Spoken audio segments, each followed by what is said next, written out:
Welcome into another Friday and another All Blue preview. Dave Baker, Lyndsey Gough here with us. Brian Lee Kay and Amber are up in Indianapolis. That's what you call it. Yes, and we'll hear in Indiana. We'll hear from them beginning at 4 o'clock.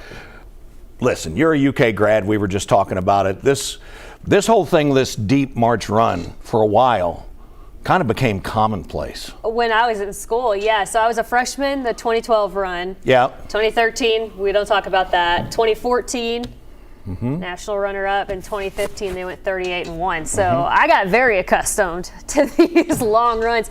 And then I don't want to say it was me, but I left Lexington. Wow. It went downhill. I would say it's not you, but that's nice of you to Now I'm back. Did you ever burn a couch? No, I went to a lot of the tournament games. So I won the student lottery in 2012 and got to go to New Orleans, and I was at the game. I was on the floor. It was awesome.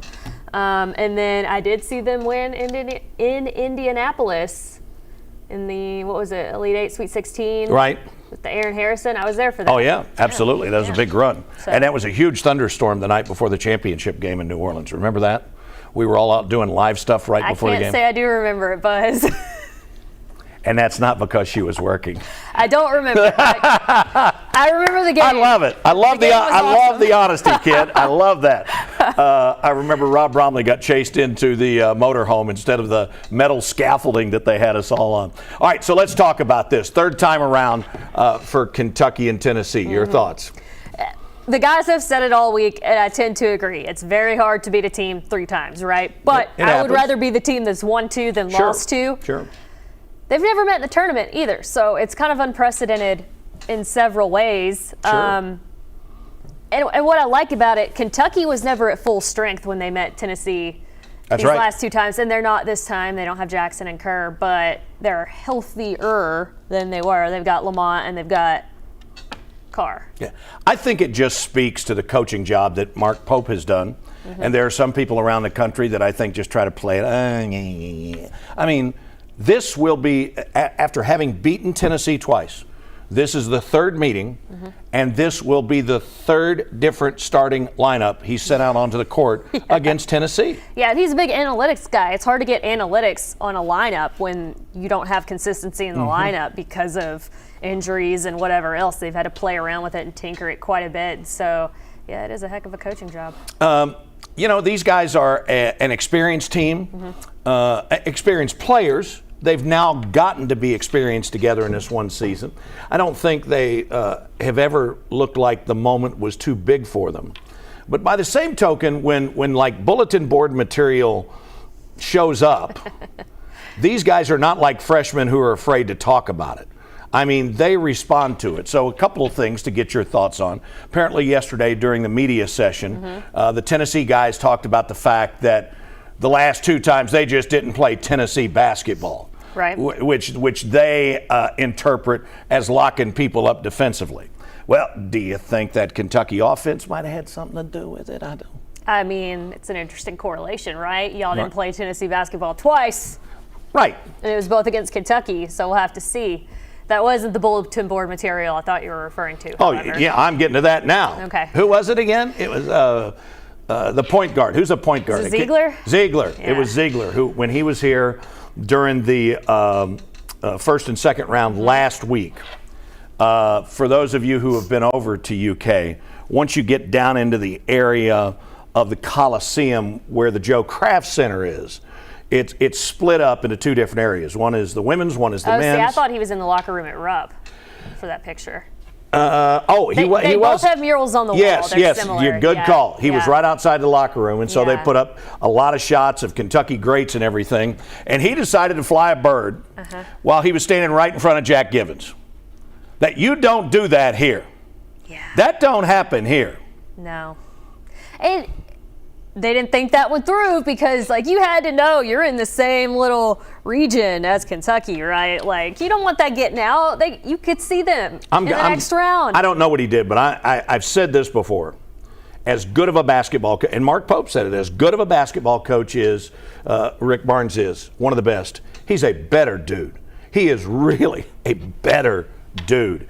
And I'm sure he was furious when I would not have wanted to be the assistant coach that told him about that, because that's the last thing floating you want around to the do. Twitters now. Right, but that's the last thing you want. And the UK players have seen it. Oh, there's no question they've seen it. They were asked about it in the media yesterday. And that's what I was saying. They didn't hesitate to talk about it. Yeah. Well, that's pretty interesting from somebody we've beaten twice. Ainsley Almanor said, "That's cute."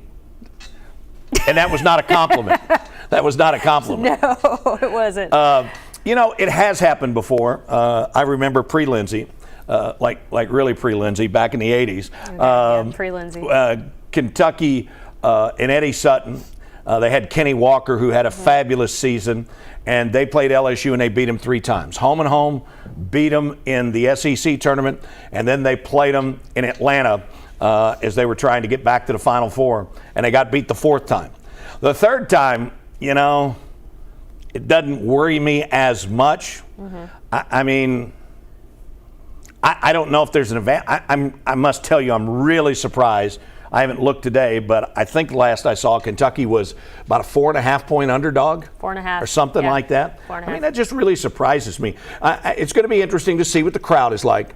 It is one of the toughest tickets. Yeah. I have UK heard. fans love Indianapolis. Right. Oh yeah, but it's not just them. Tennessee's Purdue. drivable, Yeah. and Purdue's only 70 miles from there. I mean, the people that'll get pounded, I don't know what kind of crowd, except for friends Houston, I'm and upset. family, right? Friends and family are going to have there. So it'll be interesting. Again, our coverage will begin at 4 o'clock on WKYT News at 4. We'll take you all the way through the newscast. We'll have a last update for you on the CW Lexington at 6:30, and then at 7, Lyndsey and Brian 7:30. and Lee K on the CW. We'll have a live 30-minute pregame show getting you set for tip on WKYT, which is supposed to take place at 7:40. And while they've had a lot of slides this year, it's the first game of the session. They're playing on TBS and True TV. Tonight. And then we do if have they 2 win, games on WKYT, but Kentucky's on TBS and True TV. So watch us on the CW Lexington. Yes. And then you got 9 minutes to flip from there to TBS and True TV. Sure. You got plenty of time. And if they win tonight, we don't know the game time yet Sunday, but the game will be on WKYT on Sunday. Yeah, there are 2 games. I think we do have the times. They were like 2 and 5. Yeah, but they haven't placed who's we don't playing know. which We game. don't know who's where. That's right. Yeah. And they'll take a look at those matchups and take a look at that. Meantime, the boys Sweet 16 taking place down at Rupp Arena. Crowds have been really good. Basketball's been really good. Yeah, man, it's been a wild couple of weeks with the girls Sweet 16. Then we had a week off for NCAA tournament, and now they're back on with the boys. I know Ashland fell in overtime. Time to Bowling Green. In the early session today. Great Crossing had a great showing last night. They did. Montgomery County moving on. So they brought everybody from Montgomery County. Hey, they were saying, the coach said on the pre-tournament Zoom, he was like, yeah, last person out, turn the lights off, because they're all going to be at Rupp Arena. And I mean, that's the way it was. We've had a lot of good parents. Somebody actually posted a time thing. What do you call that thing? Time lapse. Time lapse of how the tickets were purchased online, and they showed them getting filled up, and it was like in an hour they had bought 4 sections worth. Yeah, we've got some good matchups and more games happening today. There's one going on right now. Yes, there are. Don't ask me who it is, because I haven't looked at that yet. I get it. One final thing. Great season for the UK women. Absolutely. Ended in an incredibly tough fashion. Had a chance to, was it yesterday? No, it was the day before yesterday that I ran into Kenny Brooks. They're already incredibly active in the portal. You got to be. And trying to get things figured out. He's energized and ready to go again, despite and they knew there would be some of their people that went into the portal. But the big surprise was when, right in the middle of those Kentucky news conferences yesterday, when it popped up that Matthew Mitchell was going to Houston to be their next head coach. I know. I mean, I always liked covering Matthew Mitchell. He was the women's coach when I was in school and first starting out in the business, and he was always good to me. Did a lot, I think, with the UK program. I'm happy. Oh, he did.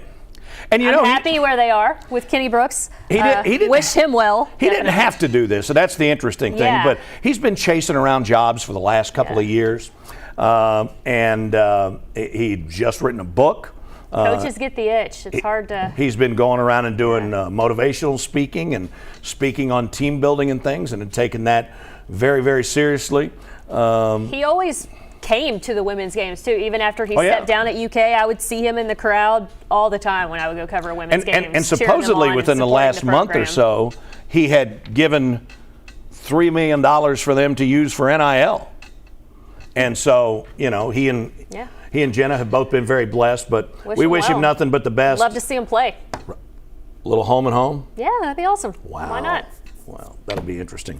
Okay, again, all the coverage coming up on the early, 7 o'clock on the CW, the preview show. TBS and Turner, True TV, whoever it is, they have the game. TBS and True TV. They have the game at 7:30, and then if the Cats win, we'll have it for you sometime on Sunday. Correct. But just remember this, Ernie Grunfeld ain't walking through that door. You're like, who? Bernard King ain't walking through that door. They were the Ernie and Bernie show. At Tennessee back in the 70s. Okay, they were both. That's out of my wheelhouse. They were both incredible players, incredible NBA players. Okay. Grunfeld went on to be a really good general manager, and that's when this rivalry was its hottest. When it was the Ernie and Bernie show, they'd come out. Ray Mears, the coach, would come out in an orange jacket. Those guys ain't walking through that door tonight. I just hope somebody goes full Jody Meeks tonight. 54. Would you like to hear a good Jody Meeks story? I would love it. Okay, so when Cal got here, he was in the office and he found a bunch of stuff in his office. Okay. And so he's going through it. And for those of you who don't remember, Jody Meeks goes off for 54 against the Vols down in Knoxville. It was awesome. And that's when Nike was undertaking this campaign with LeBron. And so there was this box over there of T-shirts that said represent. Okay. Nike had sent them to the whole team, and Billy wouldn't pass them out. And so when Cal got here, he found the box of all those T-shirts. I wonder what happened to him. In his office. Somebody got them. I'm sure he didn't. Fun piece of memorabilia for someone. Right? Yeah. Right? Strange things happened. Untold story of the Wildcats. Well, there you go. All right, for Lyndsey Gough, I'm Dave Baker. Thanks for joining us. Go Cats! Go Cats.